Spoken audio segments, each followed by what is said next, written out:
I thought it might be quite fun, with a French speaker after me, to look at a similar situation in France at the end of World War II. The quotas in theatrical exhibition were abolished. There was much higher competition from US films, and the impact on the French film industry was very serious. And the government responded not with a cultural policy, but with an industrial policy aimed at production, distribution and exhibition on the basis of establishing a competitive industry.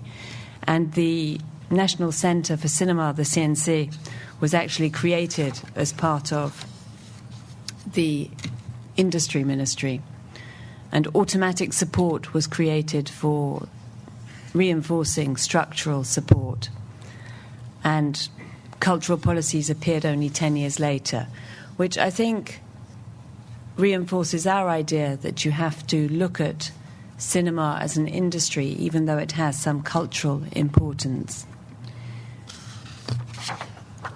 I said I would talk about the new opportunities and the challenges, and one of my favourite slides is in fact from Power to the Pixel, looking at the old model for traditional media with its gatekeeper model, its restriction of audience access, its expensive delivery, territorial release, exclusive rights, and little connection to audiences, as opposed to the new model for digital media, which is consumer-led, suits niche and specialist, is low-cost delivery, and there is a direct relationship with the audience.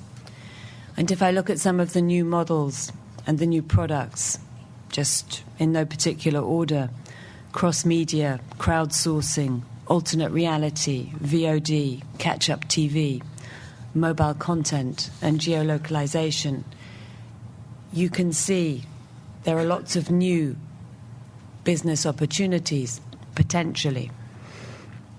In many ways, although we have a changing context, we still have the same challenges.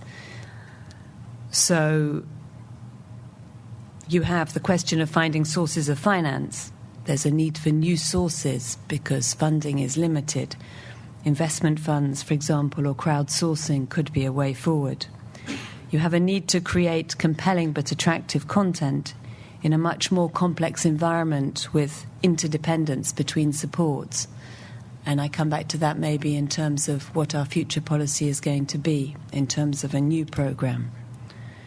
The art of storytelling still remains paramount, even though that art could become more interactive.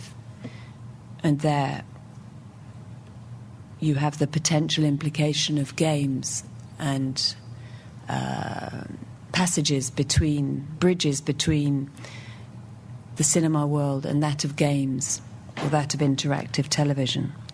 And the question of how to reach the audience, even though now that's in the context of a multiplication of channels and new business models.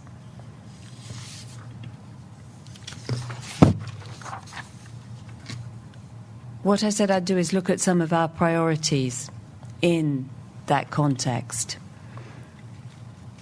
And there, one of them is clear, that new business models should be adapted to the new market context. There are questions of the adaptation of release windows to new distribution channels. And the thorny question for me in the context of the European Union of whether it's important to encourage dubbing rather than subtitling to increase commercial value and cross-border circulation potential.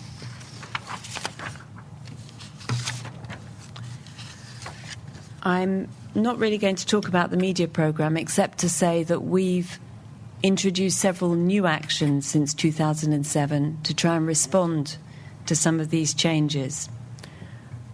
We've started shaping a scheme on digital cinema.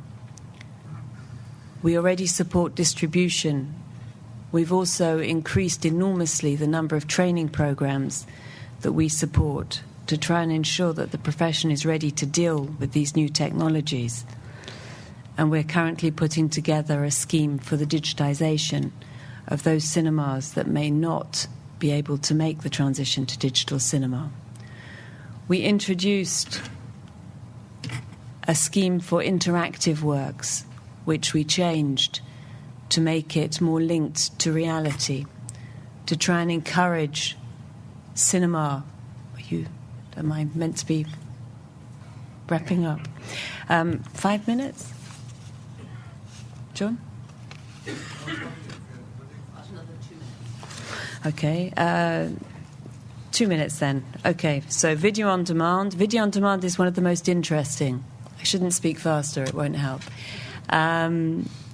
Because many of the projects haven't been able to meet their initial expectations, to respect their initial commitments in terms of territories covered, in terms of their catalogues, and in fact, one or two of them have shut down. At the same time, we've also started supporting cinema communities, a new development which I think is going to be very important for cinema.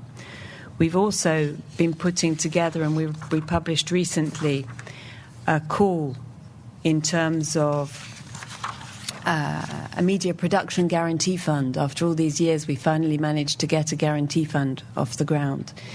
And the call will close in the middle of April, and we should have a guarantee fund up and running by the end of the year. In the last minute I've got, I'd like to talk about our intention to increase the scope of a new programme.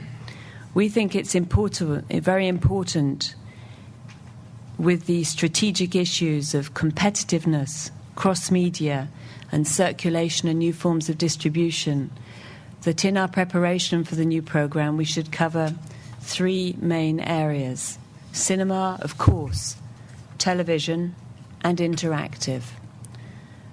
One of the questions that remains is what our new priorities should be. Our objectives remain the same.